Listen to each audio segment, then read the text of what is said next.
Bom, gente, resolvemos dividir o vídeo aqui pra não ficar tão longo, né? Pra vocês, assim, darem uma olhada no primeiro e aí depois dar continuidade aqui no segundo, tá certo? Então vamos pra parte 2 aí do tema compulsão alimentar, né? Com o nosso entrevistado de hoje, nossa psicóloga, oi, Bruna, uma gaúcha, tchê. Gaúcha, tchê. Da próxima vez eu trago um chimarrão.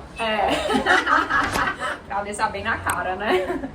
Bom, vamos falar aqui agora sobre os sintomas da compulsão alimentar, né? Como é que você vê os pacientes na sua prática clínica, o que é que eles apresentam ali, qual a sintomatologia desse transtorno, digamos assim. Então, como tem esse excesso que a pessoa não sabe de onde, esse excesso da alimentação e essa falta que a pessoa não vê de onde vem, é uma angústia muito grande. Acaba impactando principalmente na imagem, porque vai resultar de um excesso de peso, tá? Existem relatos de casos, eu acho que a gente acabou não falando muito no primeiro vídeo, vamos trazer agora, que você falou que eu acho importante, são consumos, pessoal, assim, de 10 mil calorias numa única refeição. E aí tu mencionou do quilos mortais, né? Sim. Que ali a gente consegue ver bem pessoas ali com um excesso de peso sentado no sofá, e os Estados Unidos tem muito isso, né? Grandes porções. Um copo lá, você vai enfim, no fast food, um copo que aqui no Brasil é 350 ml e lá é 2 litros. Sim. Lá é tanto que ele recomenda um tratamento psicológico, porque sempre atrás daquelas pessoas, né, que pesam aí em torno de 200 e poucos quilos, né? Sempre tem uma causa, uma raiz emocional, né? Então é bem interessante você ver aquilo, porque é exatamente aquilo que a gente tá falando, né? Claro que a gente tá falando do extremo, né? Mas eu acho que exemplifica muito bem o tema. E aí, dentro dessas causas emocionais que a Anne tá trazendo aqui, dentro desse tema que eu quero trazer pra ti que tá nos ouvindo aí, veja se vai começar a fazer algum sentido na tua história. A gente vai ter três causas de excesso. Quando você aumenta o seu peso, tá? Claro, cada caso é um caso, momentos de vida, etc, tá?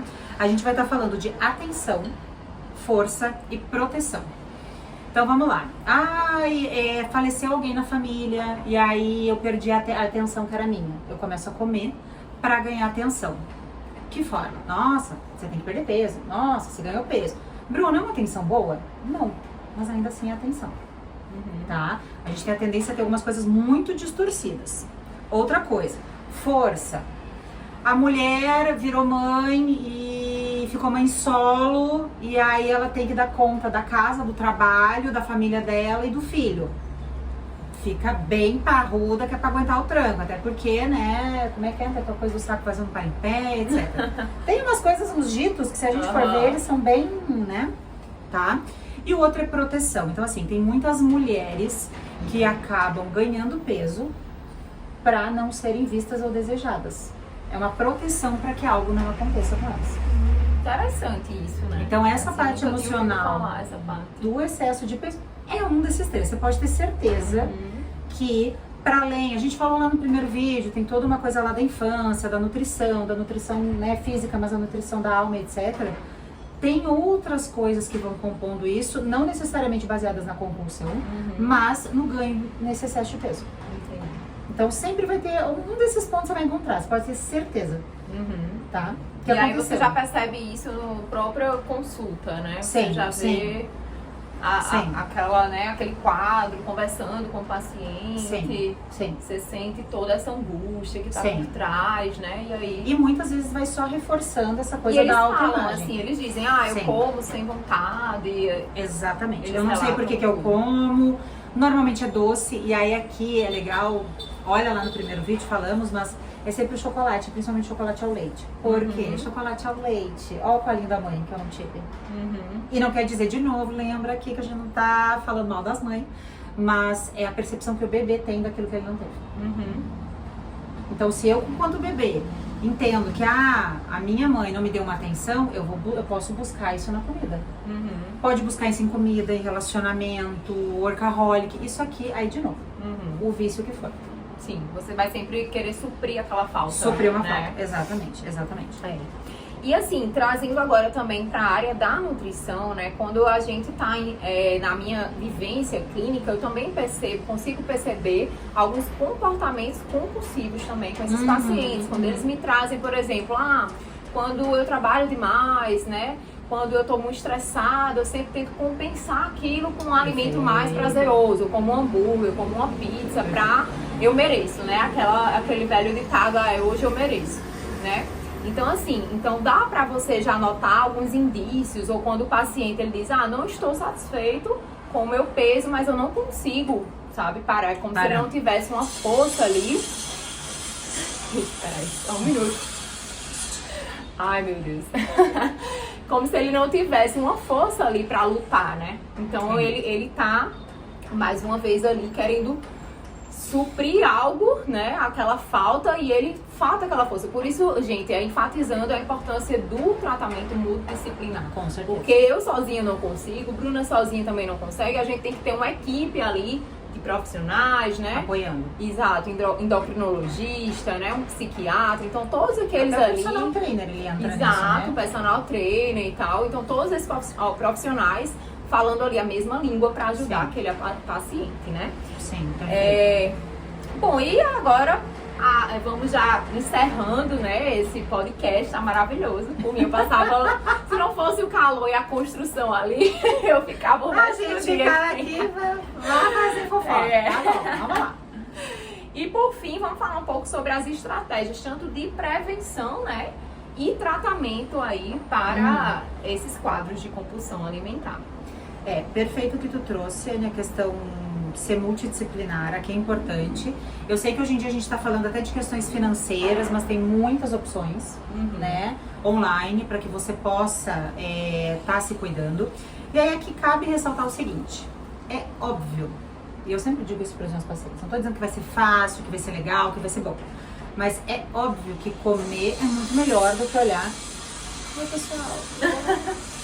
Eu era pra ter falado pro pessoal da obra, né? Ter dito, gente, para aí. Gente, para. Essa compulsão pro trabalho, Bom, mas vamos lá. É muito mais fácil você comer, né? Você sanar aquela sua angústia, literalmente na ponta do seu dedo na boca, do que você ir lá olhar aquilo que te dói.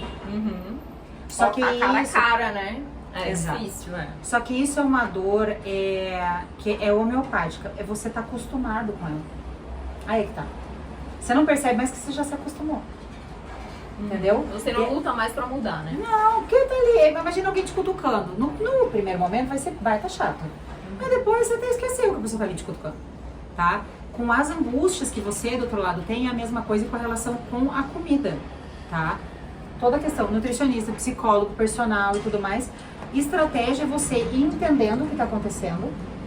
Né, com o seu corpo, fisicamente, ver se não tem nenhuma alteração, como você falou, alteração hormonal, entender como é que se dá a sua alimentação, ir para toda uma parte de se entender, a gente fala da sistêmica, tem muita coisa, cada caso é um caso. Tem muitas coisas que são ancestrais, às vezes que você tá carregando, sei lá, comendo por dois, isso aqui dá assunto que você não tem noção, tá? Eu mencionei no primeiro vídeo onde eu e a Anne a gente se conheceu, que, por exemplo, é num esporte competitivo. É o mesmo prazer que gera esse alimento, assim. Entende? Então, por exemplo, esportes de competição. Buscar outras formas de você sentir prazer, aquele prazer. Compensar aquela falta. Exatamente. Esportes competitivos acionam isso, atividade física aciona demais. E ao mesmo tempo tratar, né, aquele problema, porque se o quadro de compulsão, né, se não for de uma dieta restritiva, um problema hormonal, se for de fato identificado que é um problema emocional, então você tem que tratar aquilo, você tem que olhar para a sua dor, né? Digamos assim, a gente hoje vive numa sociedade que ninguém quer olhar pra dor, não existe dor mais. Mas a verdade é que cada um carrega a sua dor, carrega a sua angústia, e a gente tem que lidar com aquilo da melhor forma possível e não fingir que ela não existe. Né? Inclusive os tratamentos medicamentosos são super bem indicados, só que assim, lembrem, se você procura um terapeuta, uma nutricionista, um endócrino, você vai lá e pega tal do não sei o que reduz a vontade de comer. Beleza, aí você usa. Aí você vai na Nutra te passa uma alimentação, você segue por uma semana. Aí você vai na terapeuta e faz 3 vezes só. Você tem que entender que na hora que você tira tudo, volta tudo de novo. Uhum. Isso é um contínuo, isso é um processo.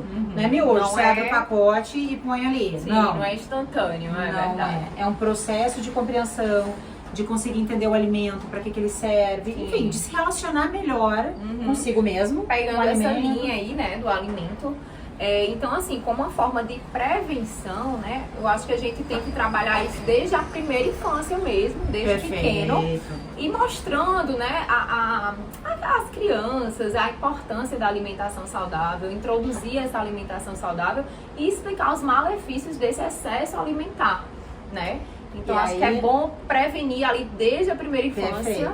E tratar como tratamento, né, assim, na área da nutrição, a gente tenta fazer uma reeducação alimentar, Ótimo. mas trazendo aquela alimentação afetiva. Por que aquela alimentação afetiva? Vai. Ai, Eu provoquei meu Deus. ela, gente. Eu provoquei ela. Que delícia. A alimentação afetiva porque vai te trazer de alguma forma um prazer, né? Você vai se sentir, digamos, em casa, naquele momento de se alimentar. Lembrando que a alimentação, a gente é um dos momentos mais prazerosos, né, que a gente tem. Então a gente tem que fazer daquela alimentação saudável um momento bom, um momento prazeroso, que o paciente vai olhar para aquela comida e vai sentir vontade de chegar àquele momento da refeição. Então é importante a gente trazer isso e evitar fazer isso de forma gradativa e evitar também as restrições calóricas, porque não adianta o paciente chegar para mim, sei lá, já no quadro, digamos, de obesidade devido a uma compulsão alimentar e eu aplicar uma dieta restritiva. Eu sei que ele pode fazer 1, 2, 3 dias, até uma semana, mas daqui a pouco vai voltar tudo de novo. Perfeito. Exato, é insustentável. Então eu tenho que começar aos poucos, né, vendo o que é que ele gosta de comer. Enfim, aí cabe ao papel do nutricionista esse desafio aí, né? Claro, de introduzir isso. Exato. E também aos poucos. explicar que a compulsão alimentar pode vir a desencadear diversas doenças crônicas. E aí a gente tem o quadro de obesidade, né, diabetes tipo 2, hipertensão, a própria infertilidade, como também esses transtornos aí que você mencionou, como a bulimia, a anorexia. Sim. Inclusive eu São os tive transtornos anorexia, a gente pode até falar depois disso em outro quadro. Mas assim, realmente é um transtorno. É um transtorno você se olhar ali e ver que tá tudo ok, não tá, sabe? Então assim, é um transtorno. Então eu acho que é isso, né? Sem mais algo a agregar. Tenho, porque aqui eu acho importante fazer uma provocação, porque senão não seria eu. Perfeito que tu falou sobre a primeira infância, sobre, né, motivar as crianças. Só que assim, lembrem, crianças seguem exemplos. Então não adianta você tomar um copo de um refrigerante e dizer pra criança tomar água. Sim. Tá? Então é os adultos que precisam se conscientizar do para que serve o alimento.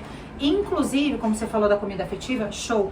Às vezes é importante, inclusive, você saber assim, nossa, eu quero comer isso aqui, porque isso aqui traz uma lembrança tão boa de tal coisa. Exato. E aí tu parece trouxe a comida da minha avó, né? Perfeito, Me leva, assim, à minha infância, aquele momento que eu, né, morava com minha avó. Eu acho que é importante isso. Tu sabe que, Anne, eu tive por muitos anos, quando eu era menor, eu ficava doente, a gente era em 3 irmãos, e aí tinha miojo e refrigerante.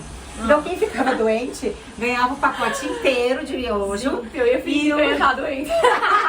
Hoje já acordei com a febre. Não, então. E aí, por muitos anos, até que eu pudesse recompor isso em terapia, por muitos anos, quando eu tava me sentindo assim, eu quero ser um pouco amada. Gente, eu ia lá comer um miojo, tá bom, todo mundo sabe, acho que miojo é um veneno. Mas eu não quero saber, porque eu me sentia amada, cuidada com aquele miojo e aquele guaraná. Trazia aquela sensação de proteção da sua Exato. avó, né? Que Só que eu dava comia sabendo. Eu comia porque eu queria aquilo, então tá tudo bem você comer afetivamente, emocionalmente falando. Agora, quando isso vira uma chave que tá toda hora desligando, todo o tempo você tá se recompensando, muita recompensa não é recompensa nenhuma. Exato. Então, eu acho que fechou assim de forma perfeita. Eu amei. Amei esse seu exemplo, né? Que falei assim na teoria que você trouxe aí a sua prática. Eu achei muito interessante. Então é isso, gente. Tenham cuidado aí, porque esse tema realmente é muito importante vocês entenderem um pouco mais, saber como tratar, saber quais os sintomas, saber por onde começar, né? Porque tem muita gente que começa e não sabe o que fazer, né? Busquem Então procurem profissionais, tá tudo bem. Não é só você. Exato, né? Exato. Nutri, psicólogo, personal, Endócrino. Enfim. A equipe completa, é isso né? aí. Façam aí, é importante cuidar. Verdade. O corpo é a casa da gente, então cuide Verdade. direitinho. Obrigada. Obrigada a você também. Amei, amei. Gente, sabe o que eu tô falando aqui, vocês não têm ideia. Próxima vez eu mando parar a construção e aí a gente passa o dia todo aqui. Tchau!